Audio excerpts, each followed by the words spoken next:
അമ്പലപ്പുഴയിലെ ചരിത്രപ്രസിദ്ധമായ ആദ്യത്തെ വിഷ്ണു ക്ഷേത്രം ശ്രീ ഉരിയരി ഉണ്ണിത്തേവർ മഹാവിഷ്ണു ക്ഷേത്രം. മുത്തശ്ശിക്കഥകളിൽ കേട്ടിട്ടുള്ളതുപോലെ ഒരു കുന്നും കുന്നിൻ മുകളിലെ ക്ഷേത്രവും അവിടെ വാണിരുളുന്ന തേവരും.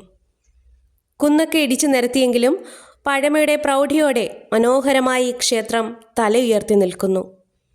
ഉപദേവതകളില്ലാത്തൊരു ക്ഷേത്രം. വർഷത്തിലൊരിക്കൽ ഇവിടെ ദേവന്മാർ ഉത്സവം നടത്താറുണ്ടെന്നാണ് പഴമക്കാർ പറയുന്നത്. അതുമായി ബന്ധപ്പെട്ട് ഒരു കഥയുമുണ്ട്.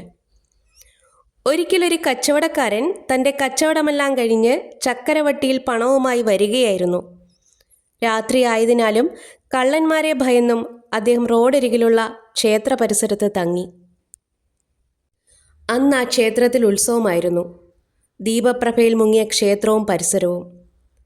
അടുത്തു കണ്ട ചായക്കടയിൽ കയറി അദ്ദേഹം ചായ കുടിച്ചു.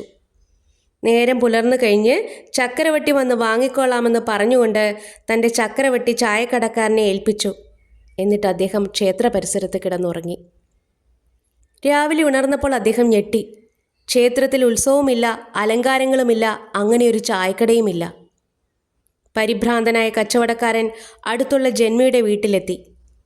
ഈ വിഷ്ണു ക്ഷേത്രത്തിൽ വർഷത്തിലൊരിക്കൽ ദേവന്മാർ മഹോത്സവം നടത്താറുണ്ടെന്നും അത് കാണുവാനുള്ള മഹാഭാഗ്യമാണ് താങ്കൾക്ക് ലഭിച്ചതെന്നും അടുത്ത വർഷം ഇതേ സമയം ഇവിടെ വന്നാൽ താങ്കളുടെ പണം കിട്ടുമെന്നും പറഞ്ഞ് സമാധാനിപ്പിച്ചു. വീട്ടിലേക്ക് പോയ കച്ചവടക്കാരൻ ഒരു വർഷം കാത്തിരുന്നു. അടുത്ത വർഷം അദ്ദേഹം അതേ സമയം അവിടെ എത്തിയപ്പോൾ കണ്ടത് ദീപപ്രഭയിൽ മുങ്ങി നിൽക്കുന്ന ക്ഷേത്രവും പരിസരവും. താൻ ചക്കരവട്ടി ഏൽപ്പിച്ച ചായക്കടയും അതുപോലെ തന്നെയുണ്ട്. കടയിൽ കയറി തൻ്റെ ചക്കരവട്ടിയും വാങ്ങി ഭഗവാനോട് നന്ദിയും പറഞ്ഞ് അദ്ദേഹം വീട്ടിലേക്ക് മടങ്ങി. ഭക്തവത്സലനാണ് ഇവിടുത്തെ ദേവൻ. ഒരു താമരപ്പൂവോ തുളസിമാലയോ ത്രിമധുരമോ മഞ്ഞപ്പട്ടോ എന്തു തന്നെ ആയാലും ഭഗവാന് സമർപ്പിച്ച് ആ തിരുനടയിൽ നിന്ന് പ്രാർത്ഥിച്ചാൽ മനഃശാന്തിയോടെ സന്തോഷത്തോടെ ഭഗവാൻ കൂടിയുണ്ട് എന്ന വിശ്വാസത്തോടെ നമുക്കിവിടെ നിന്ന് മടങ്ങാൻ കഴിയും. ആ ഊർജം നമുക്ക് ഈ ക്ഷേത്രത്തിൽ നിന്ന് കിട്ടും.